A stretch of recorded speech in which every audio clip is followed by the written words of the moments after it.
Monsieur le Président, Monsieur le Ministre, mes chers collègues, cette proposition de loi a été adoptée à l'unanimité par notre commission et notre groupe l'a soutenue car elle permet à juste titre d'assouplir les critères d'octroi d'une pension de dédommagement aux victimes civiles de la guerre 40-45. Cette proposition doit ainsi intégrer la question des pensions de dédommagement des victimes de la Shoah.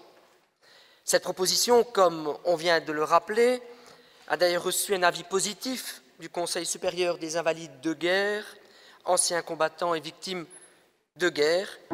Nous réitérons donc évidemment notre total soutien à cette proposition aujourd'hui en séance plénière.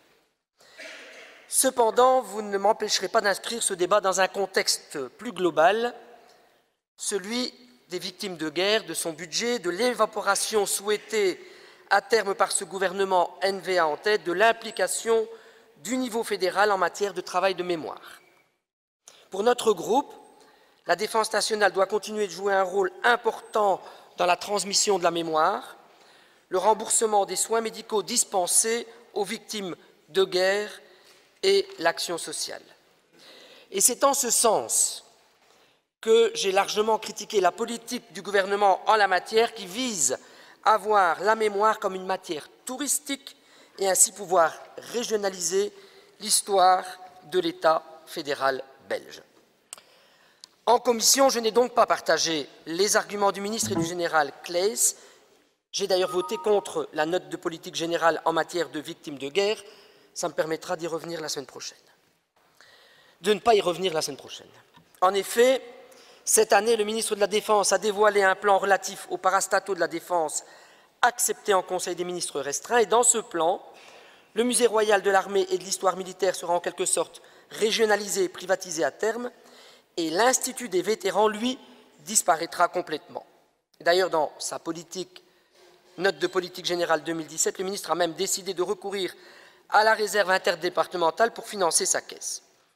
Au sein de cette réforme, le seul élément que nous pouvons saluer, c'est une plus grande implication des communautés et des régions qui permettra que l'ensemble des outils publics comme l'éducation et le tourisme soient mis à contribution pour permettre un véritable travail de mémoire. Pour notre groupe, le rôle et l'expertise de l'Institut sont essentiels et cette proposition le démontre si besoin en était. S'il était en effet indispensable de chercher à optimiser et à rationaliser les frais administratifs de cet institut, cela ne pouvait en aucun cas se faire au détriment de ses ayants droit et de ses missions fédérales. Comme la proposition le démontre, la défense doit continuer d'être un acteur social indispensable à la vue des missions qui sont les siennes en matière de victimes de guerre. Certes, les intéressés nous quittent petit à petit, mais la priorité de l'opérationnalité internationale et l'importance des missions autour de la mémoire maintien de la paix prouvent que la Belgique a besoin d'un institut des vétérans bien géré et surtout justement bien doté.